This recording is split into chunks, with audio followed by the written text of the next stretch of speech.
அனைவருக்கும் வணக்கம். நம்ம இந்த வீடியோவில் 12th தமிழில் டைம் மேனேஜ்மெண்ட் பற்றி தான் நான் உங்களுக்கு வந்து சொல்ல போகிறேன். ஸோ பப்ளிக் எக்ஸாமில் எப்படி நம்ம வந்து டைமை மேனேஜ் பண்ணி எக்ஸாம் எழுதி மிச்சமாக நம்ம ஒரு 15 மினிட்ஸ் டைம் கையில் வச்சுக்கிறதுன்னு சொல்லிட்டு தான் நான் வந்து சொல்ல போகிறேன். So first and foremost thing என்னன்னா, be clear with question paper pattern.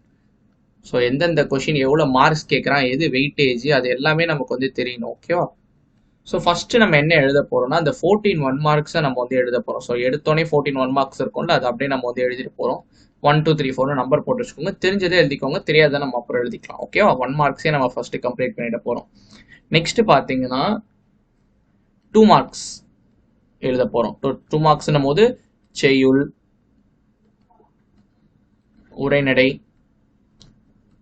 கூடவே பார்த்தீங்கன்னா உங்களுக்கு இலக்கணத்திலிருந்து வரும்ல 2 × 7 = 14 இந்த கொஷின். ஸோ அதையுமே நம்ம வந்து எழுத போகிறோம். அதாவது பகுபத உறுப்பிலக்கண புணர்ச்சி அதெல்லாம் வரும்ல, அந்த ஏரியா.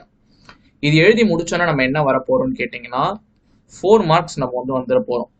சிறுவினா ஏன்னு கேட்டிங்கன்னா, இப்போ ஒரு நெடுவினாவா சிறுவினாவான்னு கேட்டிங்கன்னா, நெடுவினா நம்ம நிறைய பேஜ் எழுதுவோம், நிறைய கண்டென்ட் இருக்கும். சிறுவினா அப்படி இல்லை. ஸோ 2 மார்க்கை விட கொஞ்சம் தான் பெருசாக இருக்கும். அது எழுதினாலே நமக்கு 4 மார்க் கிடச்சிடும் ஈஸியாக. ஸோ ஃபர்ஸ்ட் ஃபோக்கஸ் ஆன் சிறுவினா. 4 மார்க் முடிச்சுட்டு நம்ம மனப்பாடம் நம்ம வந்து எழுத போகிறோம். மனப்பாடம் பகுதின்னு இருக்கும்ல, அதாவது பார்த்தீங்கன்னா ஒரு பாடல் வரும், ஒரு திருக்குறள் வரும், நம்ம அது வந்து எழுத போகிறோம். ஓகேவா? மனப்பாடம் எழுதினதுக்கு அடுத்து நம்ம என்ன எழுதணும்னு கேட்டிங்கன்னா, ஆப்வியஸாக நம்ம வந்து நெடுவினா பக்கம் நம்ம வந்து போயிடல. ஸோ நம்ம ஒரே ஒரு செக்ஷன் மட்டும் நம்ம ஸ்டில் விட்டுருக்கோம், அதை நான் வந்து வரேன்.